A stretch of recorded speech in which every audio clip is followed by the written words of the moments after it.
Dr. R.J. Rushdoony, RR161BX138. Feminism. From the Easy Chair, excellent colloquies on various subjects. This is R.J. Rushdoony, Easy Chair number 248, August the 5th, 1991. Otto Scott and I are now going to discuss the subject of feminism. This is a very important subject in our time, especially because we have such a militant movement that has been in action since Betty Friedan wrote her book, The Feminine Mystique. Now, at the time it was written, no one would have envisioned what came out of that book, because so many of us read it and found it laughable. The same was true of Simone de Beauvoir's The Second Sex. Both books were full of so many absurd statements, so much nonsense, that it was hard to believe that out of them could come the militant movement that arose. And of course it was marked by the absurdities that are almost too many to name. I know that at one time when I was at the California State Senate talking with one of the senators in his office, and he told me of the really crazy bills that some of the feminists were trying to get him to introduce, and he was ticking them off and ordering them out of his office. But he said they get introduced all the same. And I said, why don't you go the one better? Carry it to the point of absurdity. Have a bill introduced that will make it illegal for women to have babies until men also can do the same. And he said, Rush, I wouldn't dare. It would pass. There are too many feminists who would fight for that bill immediately, because after all, they go through the valley of the shadow of death to have a baby, and why shouldn't men suffer similarly? Yeah, we'll be reduced to sperm banks pretty soon. So it has reached the point of absurdity. And this is not the first time. It's done that before in history. Just in the last century, there was an attempt to translate the Bible, or rather to pervert the Bible into a feminist book and refer to God as she. And the belief was that God had to be feminine because God was too sensitive to be masculine. You and I, you see, belong to a coarse breed. Yes, like water moccasins, I suppose, or something like that. Well, feminism is waning now a bit, but is no less militant.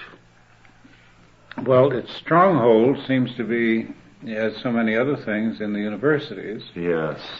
And there is now an entire area, whole sector of books by women. Now, I remember I've read books by women from the time I was able to read, and so did you.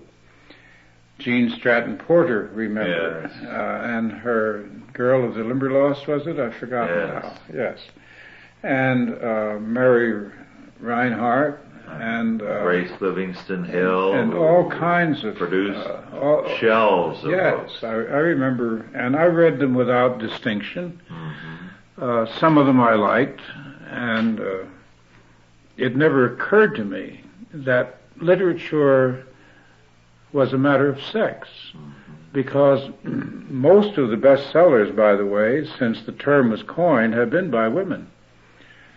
Because most of them have been novels, and women are very good at novels, and I've often wondered why they're especially so good at detective novels, depicting how to poison husbands and so forth. I have always looked at that whole thing a little bit askance. They're more dangerous than they seem, these people. But now that they have put them under the heading of feminism, I no longer read them. Yes. Because the whole idea that they reflect an ideology, an anti-masculine ideology,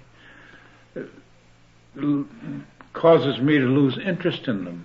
I'm not going to be involved in that sort of literature. I do not believe that women have been less important than men, but I think their contribution throughout history has been indirect. Now, the men have held the official roles, and there is no way that you can write history without talking about what the general did and what the king did. Although the queen may have been important, it was the king who ruled the roost, and the generals who went into battle. The history of the world is masculine history. And to claim otherwise is to distort history. Yes. And because history barely mentions farmers, doesn't mean that mankind hasn't depended on them from day one. Oh, absolutely.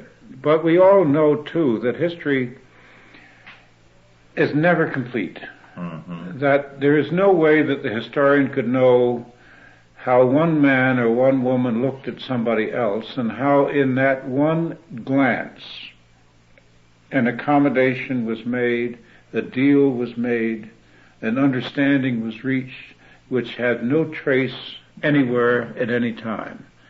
So the life of history is something that we will never understand. We have to go by the letter of history, and the letter of history is masculine. I get the catalogs of a number of university presses, and it is amazing to me how many of the books published by the university presses today are what I would call faddish books. Oh, yes. They're in women's studies. American Indian studies. Right. One issue books. Yes. Environmental studies. Always by the faddists in these fields. So that the universities are pouring a great deal of money and time and effort into creating special departments where none should exist, and publishing libraries of books that are really nonsense. Well, they're really comparable to what magazine articles in good magazines like Harper's Atlantic were like in the 30s and 20s. There is no more substance in them than an article used to contain. If you recall those essays, they were quite heavy and complex. Today they're really lightweight. And the books are either overly pedantic or very lightweight. Yes. If I may digress, I think a great deal of the blame for that goes back to John Dewey. Now, John Dewey was a master of evasiveness. He was a very muddy writer. Well, his idea was to take what, if stated plainly in one essay, would upset people because they would understand what he was saying, make it into a book, a long, wordy book. Someone described him as having verbal diarrhea. And so much of the scholarship that has come out now in these faddist fields is that sort of writing. It very often has all the pretensions of scholarship.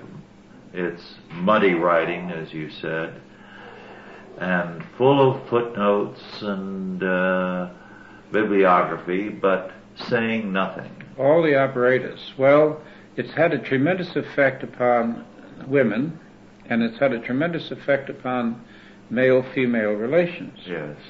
Now, earlier we were talking about masculinity, and I drew a parallel between the level of a person's masculinity and his attitude and treatment of women. Let's reverse this. You can estimate a woman's femaleness, you might say, by her attitude toward men and her treatment of men. Now, we have, on the one hand, of course, we have the pervert, the lesbian, or we have, on the masculine side, the homosexual, and the abuser, the wife beater. But I have seen women, and so have you, who have gotten on top of their husbands and, like the old witch of the sea, and claw at him forever.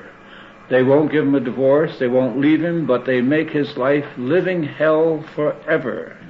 That's the equivalent of the wife beater in the female side. There are actually about as many, and some authorities believe more, husband beaters than wife beaters. Well, but the men are unwilling to report it. I understand that lesbian relationships are often violent, and that many of the battered women come from the butch dykes who beat them up. Mm-hmm. That's never been printed, but it's well understood. Yes. Then you can go from the actual torment that some women subject their husbands to just the normal nag and I'm in charge of this and you don't know anything and so forth and so on. Intellectual abuse, in a way.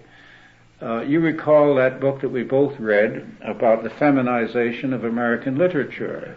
Yes, of American culture. American culture. Yes, well, by Ann Douglas. By Ann Douglas, an excellent book. Remarkable. At the end of the Civil War, after the Civil War, when everyone fled into business and the hard sciences, and the arts were left to drift and for the women to take care of. Mm-hmm.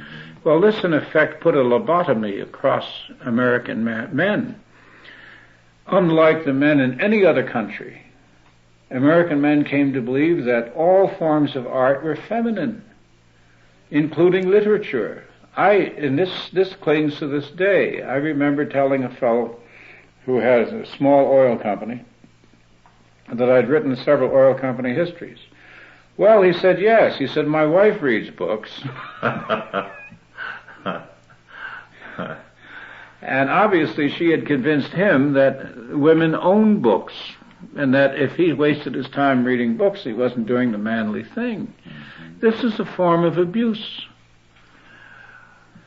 Well, Hegel's concept of the war of the sexes has done incredible damage, because instead of men and women seeing that they need one another and can only function best when their lives are meshed,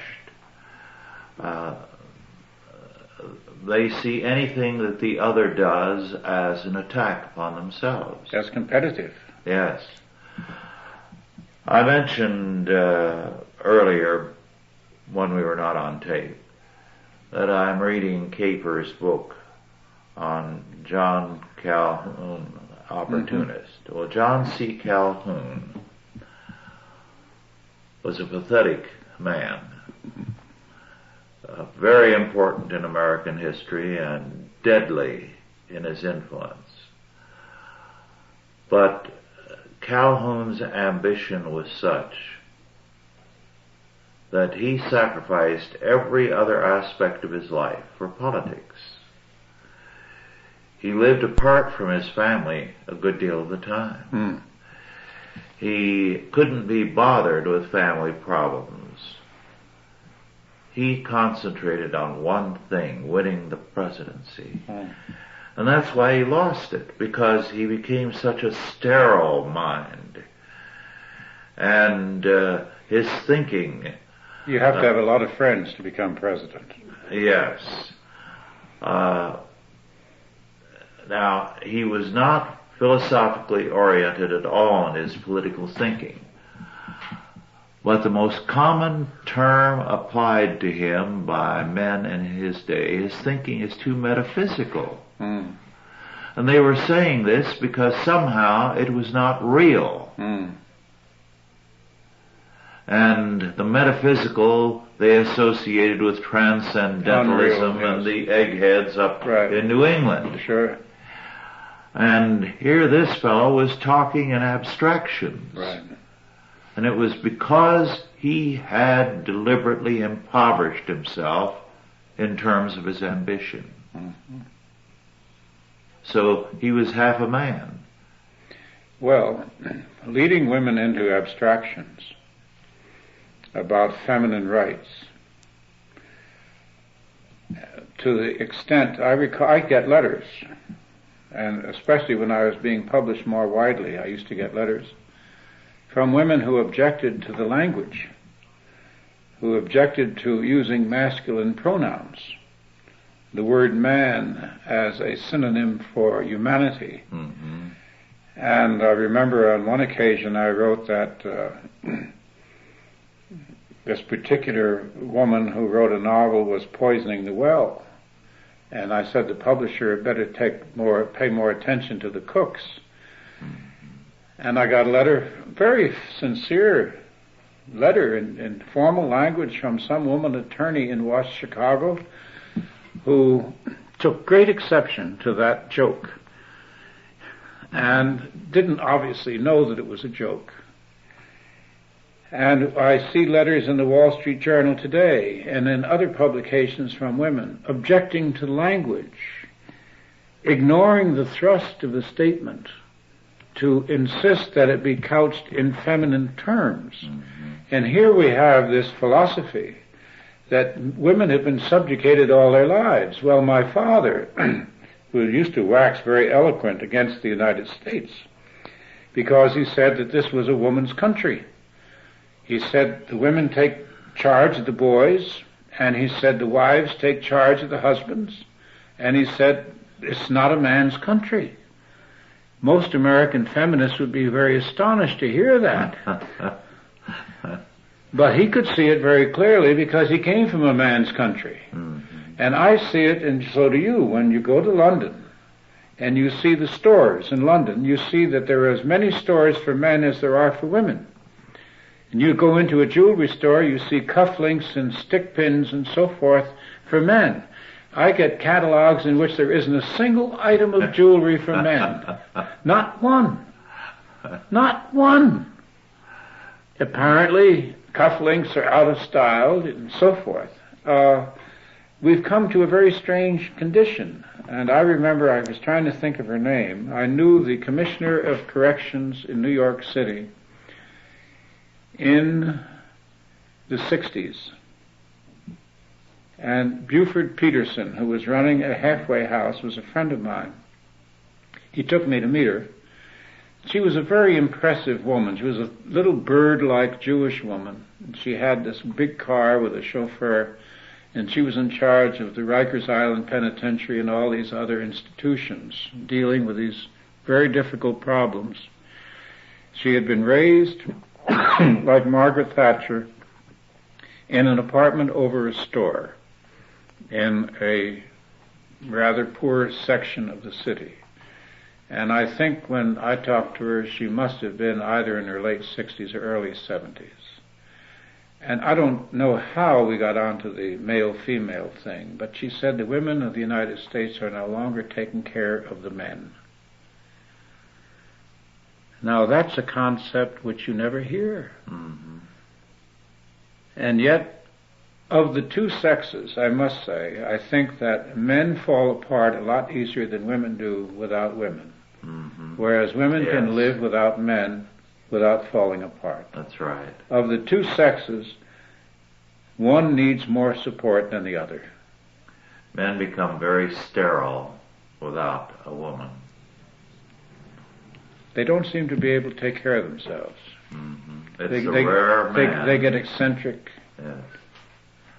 I've known a handful of men who don't get warped by it. Well, you as surely as I recall, when we were boys, that men wore bowler hats, a suit and a vest. Oh, yes. A pocket watch with a big chain right on their vest. And the boys were expected to wear vests too. But they weren't men yet. So you didn't, if you were given a dollar watch, and there were good dollar watches in those days. The thing I hated was the knickers. Yes, I hated them too. Gosh, how I hated those things. They never... they weren't good for anything except putting apples into. They never caught on in California. They were strictly Eastern. How lucky you were. I had them when we were in Rio de Janeiro, and I attracted crowds as I walked along the street. Honest, people pointed to me, pointed me out. Well, when we came back from Detroit to Kingsburg, I got out of my knickers in the restroom and into a pair of pants. Oh, how lucky you were. Before I landed, and I made sure I had gotten a pair of pants. My mother held out as long as possible, because she said it would make her look old. Talk about women. Carry on. Well, I recall one man, a Serbian, who told me that when he graduated from school, then he was given a watch, a gold watch, by his father and grandfather to put into his vest. The real gold chain, because he was now a man. And he was told what a man's responsibilities are. Well, girls today, I don't know, they're having trouble finding men. Mm-hmm. One of the results of the sexual revolution has been that premature experimentations with sex has destroyed love. Yes. And this has always been true. A promiscuous girl has always grown up without love, or into a situation where she would not have love because she would lack the position of respect that chastity brings, and of course the spiritual strength that accompanies it. And this is a very important topic, because these young women are being misdirected. They're being told that to be sexually active is all right as long as it's safe. But what is it safe from? I mean, the idea that you can have sex and be safe is a absolute fallacy. There is no way you can be safe. If you don't get a disease, that's not safety. Your heart can be broken. I remember very distinctly a young woman, young Jewish woman, in San Francisco years ago, who was given a very impressive courtship or seduction effort by a young and very wealthy Israeli. And this was a Jewish girl, very beautiful. And she asked the advice of the other women in the foundation where she worked, and they told her to go ahead. Don't be a fool. And she went ahead. And then, of course, he rejected her and went back to Israel to get married. And she was absolutely devastated. Devastated. She had fallen in love with him, and she had assumed all sorts of things which didn't work. That story could be multiplied now by the millions. Yes. Women have been encouraged by feminist propaganda to destroy their own children in the womb and to become promiscuous as part of their rights. Yes. And promiscuity has never helped women at any time, anywhere. No. And we have had in the evangelical churches the same decline of chastity, because preaching has become so pietistic, it has not related itself to the problems of the world outside the church door. The clergy is not protecting the people. No. It's supposed to protect the people from these traps. Well, Dwight Praed has observed that in most churches, their theology stops at the church door. It doesn't go out into the world. And he is right. Now, I don't recall, neither, I'm sure you don't either, a single historical instance of any culture, anywhere, at any time, that tried to treat both sexes the same. Now, we hear now that women are to be in combat. The Israeli army, it's true, the Israelis used women in some combat roles when they were conducting their unofficial war against the English, to get the English out of Jerusalem and out of Palestine.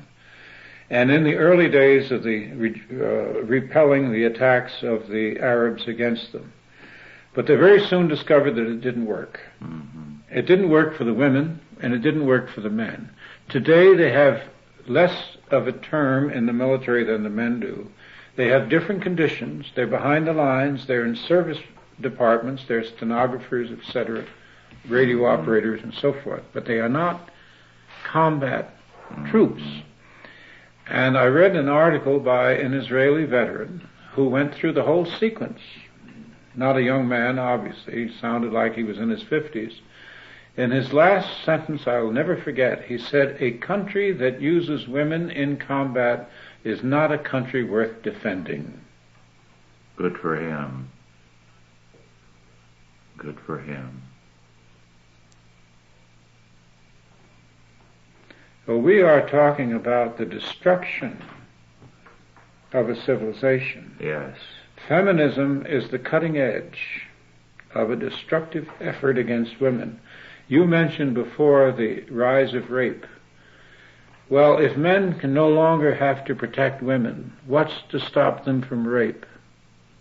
Mm-hmm. And the men of the United States are not protecting the women from rape. No. They're not doing anything to the rapists. Their wives and their daughters are afraid to go out in the street at night, and the men are not there to protect them. Mm-hmm. What can we say about the relationships of the sexes in such a situation? Mm-hmm. You would think as a matter of course that a man would say, "You can go out and I'll go out with you and I'll see that you're safe." Mm-hmm. Well, we are in the last days of a dying culture, and a culture that cannot defend its women and its children is dead. Yes, because you're talking about your continuity. Yes. It is sacrificing, it's killing its future. Yes. Who would ever have believed that 1.25 million women would kill the babies in their own womb every year? Yes. I don't think I've ever seen an example of propaganda and its influence more markedly in my whole life. This goes against everything that women are for. Yes.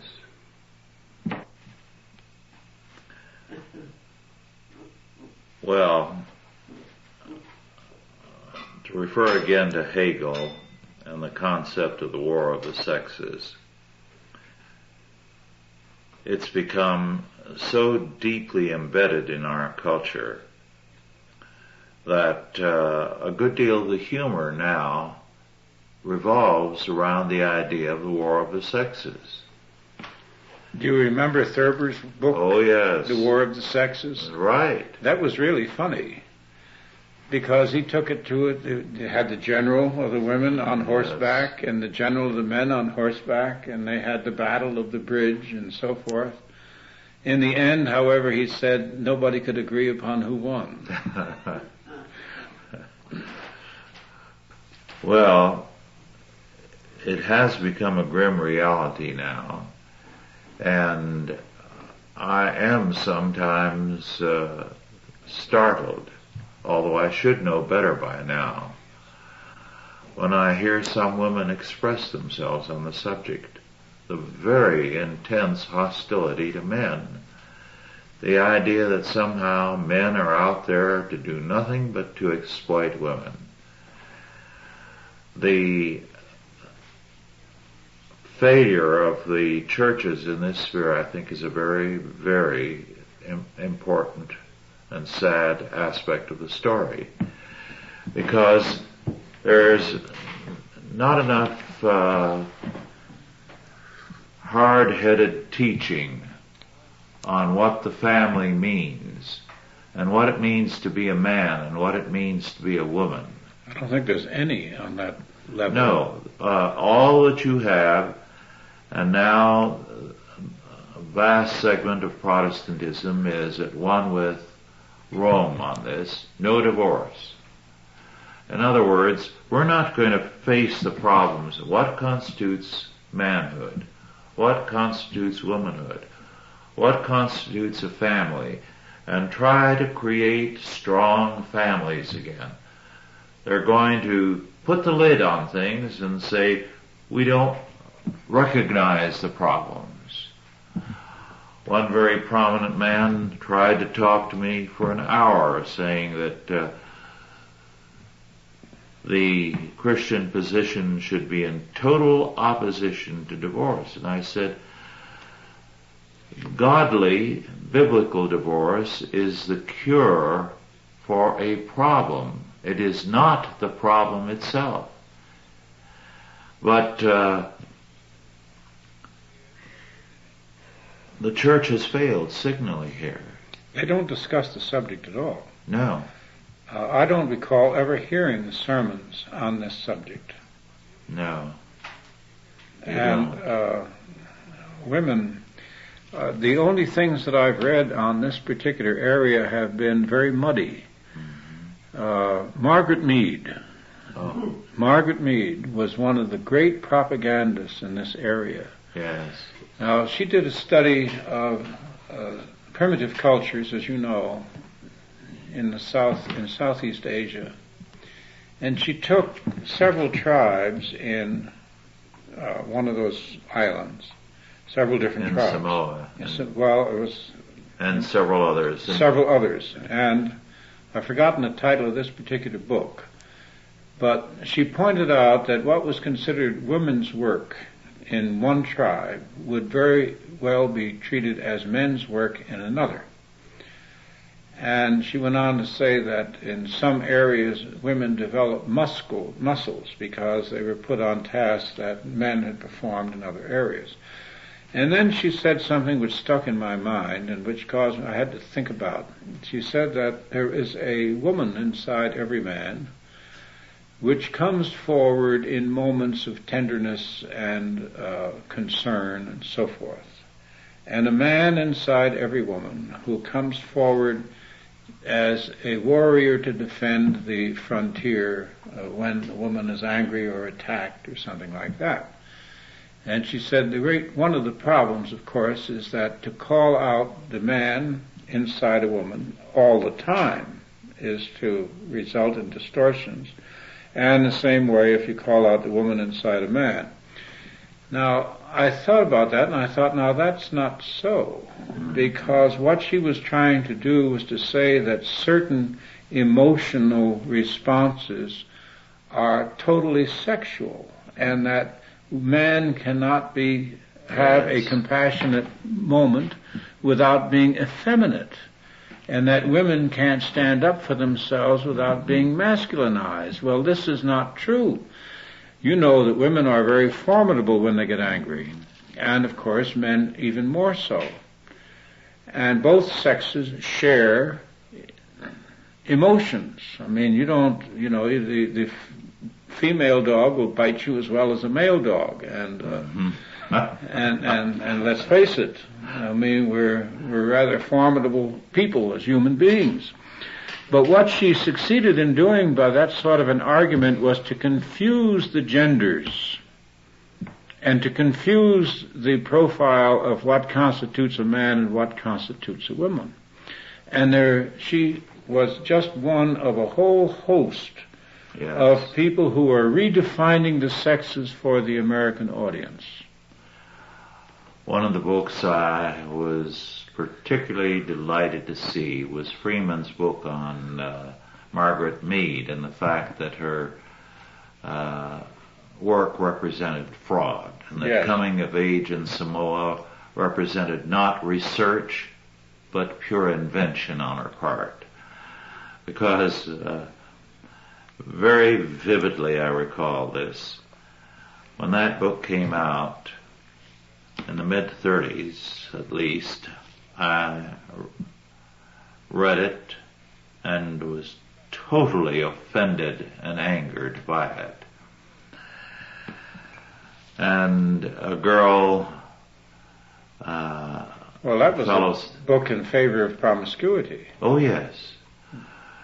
A girl spoke very respectfully of Margaret Mead's scholarship. Her name happened to be Dorothy also. And I blew up. When I quieted down, she said, "I will never again mention Margaret Mead's name in your presence." And she never did. I went to her office at the Museum of Natural History some years ago with Buford Peterson in tow, trying to raise money for Peterson's halfway house. And she had some sort of a foundation grant, and I thought it might fit. And she, together with whom she called Bill Douglas, which was William O. Douglas of the Supreme Court, and she had an office in the museum, and it was regular professorial clutter office. And Peterson, who was an impressive man, described his halfway house and his efforts to rehabilitate institutionalized people. And she said, that's very interesting. She said, I will send some of my graduate students down to intern with you. And I said, well, what Mr. Peterson needs is money enough to pay the rent. I said, his facilities are really not to be used without giving him some help. And she hated me. And she said, well, I'm not a fundraiser. But I said, you've been noted for doing very well at it. So the conversation went downhill. Yes. She was a great woman to get money, and not a woman to ask for money. Well, she is one of the spiritual mothers of the current feminists. Indeed, she is. Movement. Her and personal, she was a thoroughly evil woman. Her personal history is very interesting. She discarded men who helped her in her career, including husbands, and wrote a series of articles that were basically mischievous in their overall effect. None of these people seem to really consider themselves responsible for results. I was told by someone who should have known what he was talking about that in her later years she dabbled with the idea of women witches and played with the idea as a good religious belief for women in their occult powers. She was a member of the Anglican Church at the edge of the village, Greenwich Village, and she put on a film one evening, showing a Japanese family in a great big hot tub together. That's where our hot tub stuff came from. And it was a grisly sight because they were the elderly grandparents or something, skeletal types sitting with their bones sticking up out of the water, and other members of the family all in the same tub.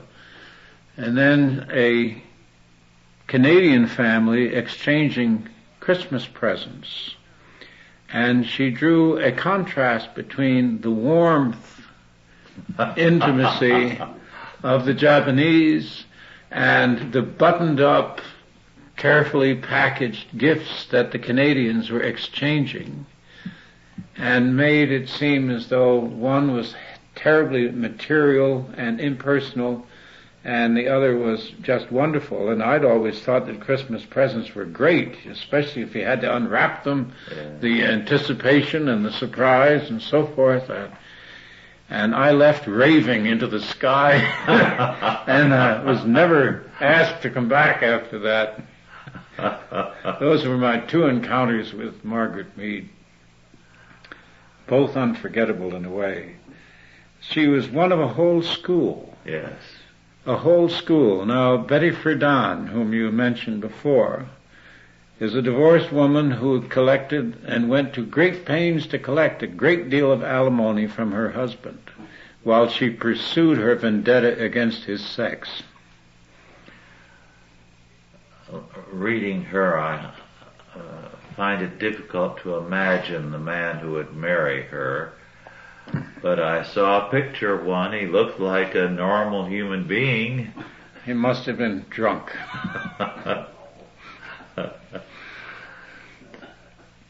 Well, the sad fact is that young girls are being brought up with this kind of belief. Without protection. Yes.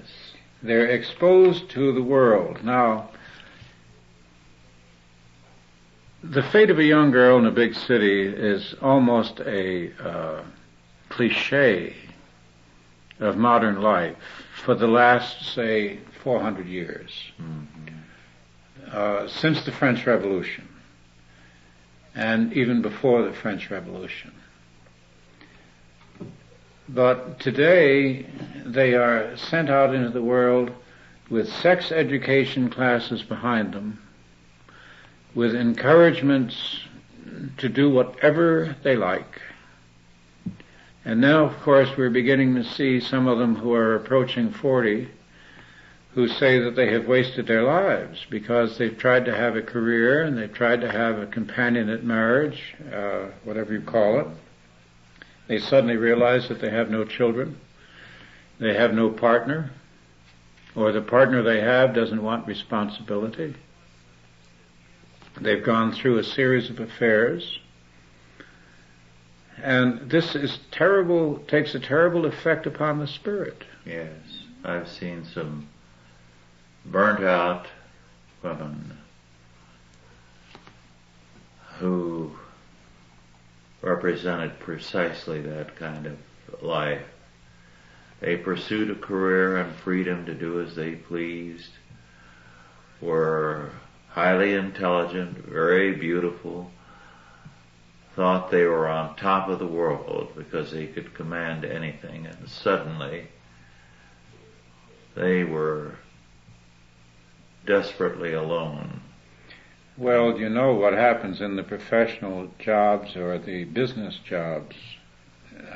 When a woman gets older, those opportunities dry up. Younger and prettier women are brought in. And what happens to the career girl when she's 50? Unless she has made a very good marriage or unless she has saved her money, is not very pleasant to contemplate. Now, in the professorial world, they're going to run into the competition from the blacks and the Asians the same as the white professors. Yes. Right now, the associate and assistant professors are having a great deal of trouble getting into a job. This is going to be true of the women as well, because to be both a woman and a minority is going to be more advantageous than to be a white girl.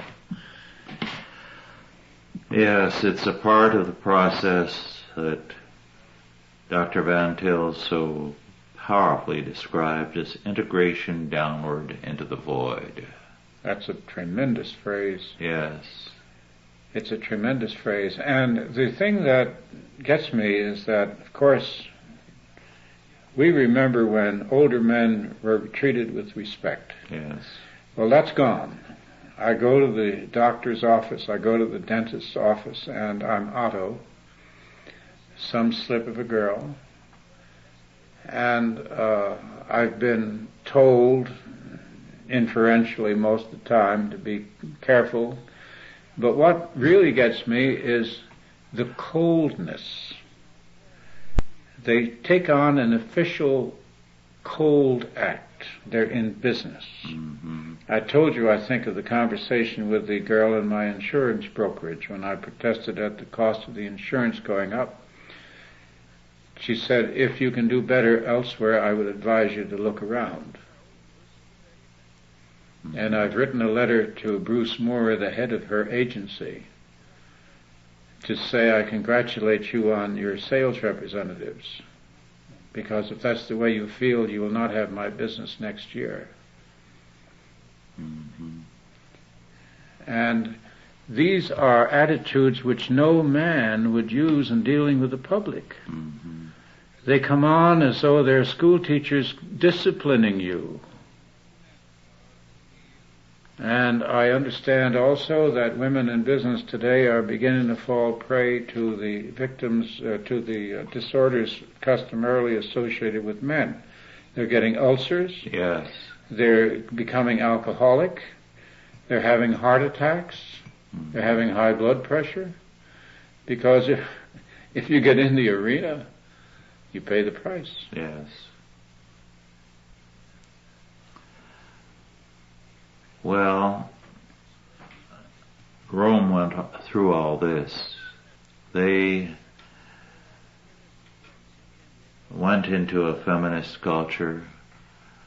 Their men became homosexuals, and the culture became vulnerable to epidemics and plagues, and it disintegrated. Well, the Persians had it first. Yes. At the time of Alexander, the Greeks said, the Macedonians said, that the best men in Persia were women. Well, even before that, in Assyria, the most militant power in all of history, no armies have ever brought more terror than the Assyrians did. And they were ruling the world of their time. The last of their emperors, when a foreign delegation visited and were introduced to the Assyrian emperor, they saw him powdered and rouged and playing like a girl with women of the harem. Mm. And they left saying, we'll take them. And they did. That's interesting, because the historians of our day rated Japan as a predatory power. And they said the Japanese smell weakness, and when they do, they attack. Mm-hmm. The first time they showed that was when they attacked Tsarist Russia and sank the Russian Navy. Yes. And defeated Russia. Mm-hmm. And the second time they did it is when they attacked us and defeated our Pacific fleet. And I want to say now that the war in the Pacific was one of the most savage we have ever had, if not the most savage. It was a terrible war. Mm-hmm. All the attention has been placed on Germany. Mm-hmm. All the attention was placed on bringing down Hitler. And the sacrifices of our men in the Pacific have never been honored in this country properly. But no. It was a tough thing. Well, the reason for that is they hated and still hate MacArthur. no general ever fought more campaigns and gained more territory with less loss of life to his men. But his politics did not suit the media, and they treated him with contempt through the war, and the historians agreed, and they blocked out all of that. Well, our two best generals, Patton and MacArthur, were treated worse by the press than the enemy's generals. Yes. Now, this was the beginning of the argument against men. Mm-hmm. And we didn't recognize it at the time. It just seemed political. But it wasn't political. Yes. Nothing is purely speaking political. Nothing is purely speaking economic. Nothing is purely speaking sexual. All these factors come together into an overall reality. Yes. Now, the women that I saw in the war, I saw some of the naval nurses. I remember I ran into a nurse in Hawaii who was quite a person. The women played a part in World War II, and a bigger part in Europe, because they were part of the victims. And in the Russian army, they were part of the soldiers, because the Russians saw no distinction under communism between men and women. They treated them both as cattle. And the Russian women, if you ever want to see the end of the revolutionary effort, we should take a longer look at the women. What happened to them? By the time they're 50 or so, they had these creatures over there sweeping the street, working in coal mines, who are neither men nor women, but just simply brute animals. Yes. That's the end of the men and women as alike. Yes. I mean, to push American women out into the workforce, they had first to reduce the men's wages so that both parties have to go out in order to make a decent living, or what they considered a decent living. Now, women didn't want to sacrifice a living standard and stay with the poor man and build him. It was easier for both to go out to work. So here you have the beginning of what the Russians finished. But we are continuing it. Yes. Well, there is a reaction against that. There are more and more women who are refusing to work, who are insisting that they're going to stay home with their children. Many of them are homeschooling as well. They are devising all kinds of things to get their families out of debt, to be economical so that two incomes are not necessary, because the two-income family becomes very prodigal. They immediately set for themselves a very high standard of living. And very precarious. And a very precarious one. They want to start at the top. And that is waning. And especially among the young couples, Christian girls, they're determined that they're not going to fall into that trap, and they're doing some amazing things. Well, that's very smart, because the income tax cuts very heavily into a double income. The expenses that a woman entails in clothes, grooming, and just traveling to and from the job, plus the daycare expenses, take away almost all the extra income that they go to work to obtain. I'm going to be reviewing in one of the fall numbers of the Chalcedon Report a cookbook. Are you capable? Well, no. But it's a remarkable cookbook written by the wife of a young man on our mailing list. And they have taken a stand with regard to debt. And she is feeding her family on an incredibly small amount of money, nutritious meals, and she's prepared a cookbook for that purpose. Very good. It sounds good. Yes. Remarkable couple. I was delighted with her letter, and then I was happy that she sent me the cookbook to see what she has done. Well, you buy beans and oats and all kinds of things in bulk and cook them. So she's working an economic miracle, and she and her husband combined are working to eliminate debt.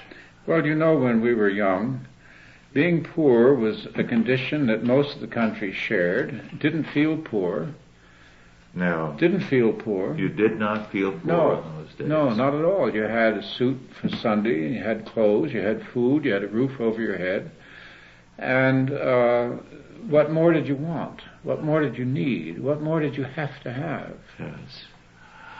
Well, I can remember during the Depression in the farm communities, it reached the point where, as men's suits wore out, what they did was to retain the coat, because that didn't wear out, and they'd use their new overalls with a jacket over it. Well, you remember the two-pants suit, don't you? Yes. Every suit had two pants, two pair of pants, sure. Well, during the Depression, they wore out both pairs. They continued to use the coat, had a shirt and a necktie under their overalls. That's when our time is about over. Do you have a last statement? No, I don't think so. I think we've boxed this particular compass. Okay. Well, thank you all for listening, and God bless you. Authorized by the Chalcedon Foundation.